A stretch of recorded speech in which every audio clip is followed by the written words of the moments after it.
This show is supported by State Farm. You have insurance for your home, your health, and your car. Why don't you have insurance for your small business? So many small business owners think they don't need or don't even know about small business insurance. Protecting a source of revenue is one thing, but so is protecting all of your hard work and your team members. State Farm agents are all small business owners too, so they know how to help small business owners choose personalized policies that fit their budgets. Like a good neighbor, State Farm is there. Talk to your local agent today.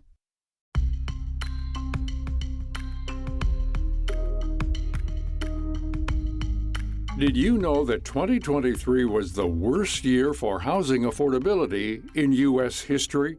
Recent U.S. Census Bureau data shows that the average median household income with two earners is about $75,000 a year. For this population, when factoring in loan approval and current high-interest mortgage rates, only 15% of homes for sale last year were within reach. This is the lowest number ever recorded, according to a recent report by real estate company Redfin. What was once part of the American dream now seems completely out of reach. One factor feeding into these high prices is limited inventory. Daryl Fairweather, chief economist at Redfin, says that home construction has dwindled over the last 15 years, and now there's not enough supply to meet the growing demand. In the 2010s, there were fewer homes built than in any decade going all the way back to the 1960s. One reason why so few homes were built had to do with the fallout from the 2008 financial crisis and foreclosure crisis, where home values sunk very quickly, and there was more pessimism about buying a home as seeing it as a good investment. So there wasn't much activity in constructing homes because that industry soured as well. Add on top of this, the COVID-19 pandemic in 2020 pushed mortgage rates down to around 3%. This is much lower than the current rate and encouraged more people to buy. One real estate expert who's covered this topic is Freddie Smith, a realtor and content creator who's gone viral on TikTok for his videos on the housing crisis. Smith says this mortgage adjustment helped many in the short term, but also created a massive long-term problem. In 2020, with the pandemic, people were really hurting financially. Everything was shut down.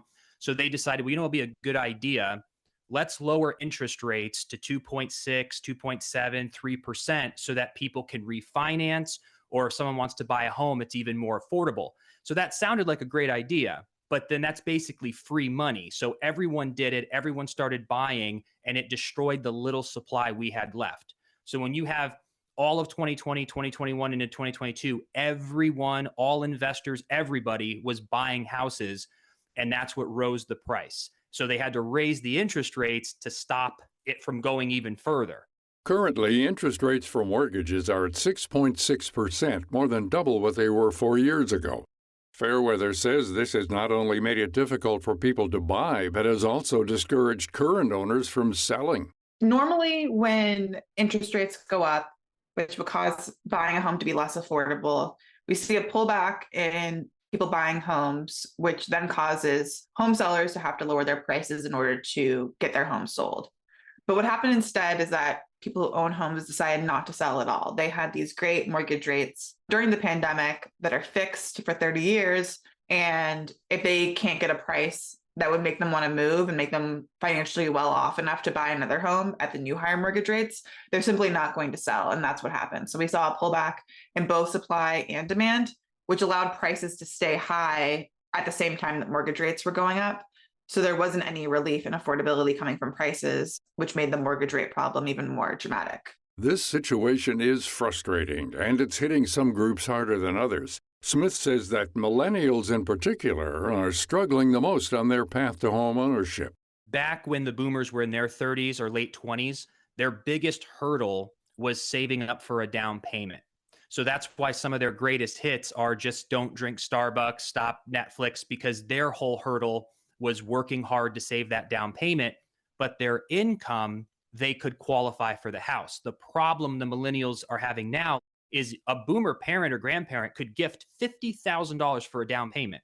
If the millennial doesn't have $100,000 to $120,000 salary, you still can't qualify for the loan. So if you can't qualify for the house, what are you stuck doing? Renting. When you have a whole generation renting, rent prices go up. Generally, the rule of thumb is to spend no more than 30% of your income on housing. 30 or 40 years ago, you could rent for just 18% of your paycheck. Today, Americans living in major cities can spend upwards of 40% of their income on rent. In comparison, when owning a home, that money is going towards a larger payment, and there are no surprises like large jumps in rent. Fairweather adds that the path to ownership can be tougher for people of color who are trying to get out of renting. One is that they are less likely to be homeowners. So if they're first-time home buyers are not coming with housing wealth to the transaction, they're not coming with equity that they can put towards a new home. So that puts them at a disadvantage. They typically have, on average, have lower credit scores. And the lower your credit score is, the higher the mortgage rate will be that you get. So that makes borrowing to buy a home even more expensive. Because they don't have equity, they're usually putting down small mortgage payment amounts, which increase the amount they have to borrow, which makes borrowing more expensive. Also, prices in predominantly Black and brown neighborhoods have been going up faster than they have been in white neighborhoods, partially because they are more affordable, and the more affordable segment of the housing market tends to increase faster in price. One positive is that experts believe things will turn around this year.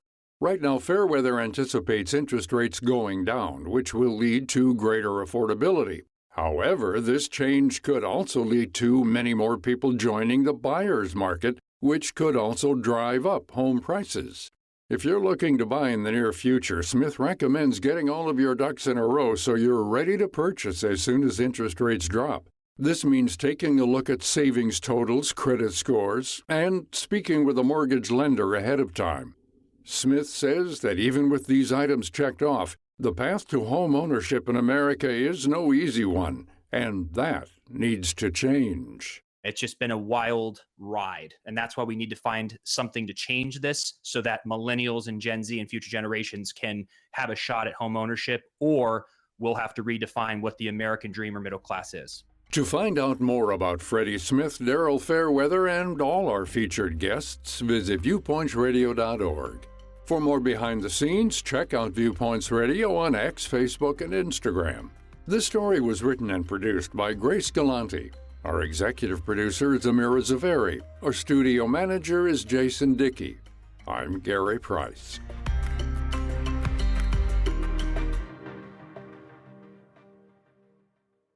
Coming up on Viewpoints.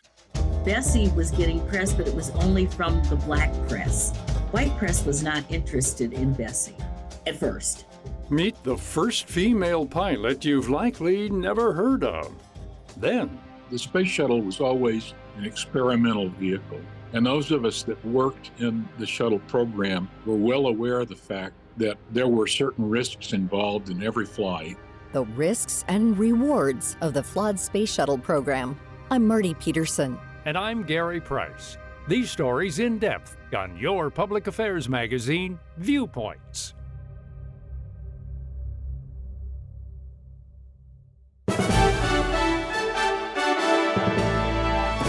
And that's Viewpoints for this week.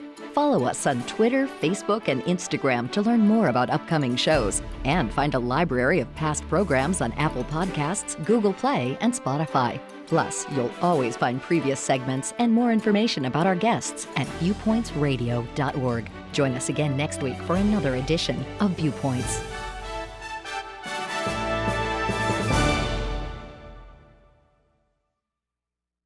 Good things come to those who wait, unless you're talking about the new Potbelly Perks and how you can earn perks even faster. Because if that's what you're talking about, the phrase should be great things come to those who don't want to wait. Great things like free hot sandwiches, soup, cookies, and almost everything else you can earn off their menu. But only when you're a member of Potbelly Perks. Download the Potbelly app to sign up today or tomorrow, but probably today because, why wait? Potbelly, we bring the hot.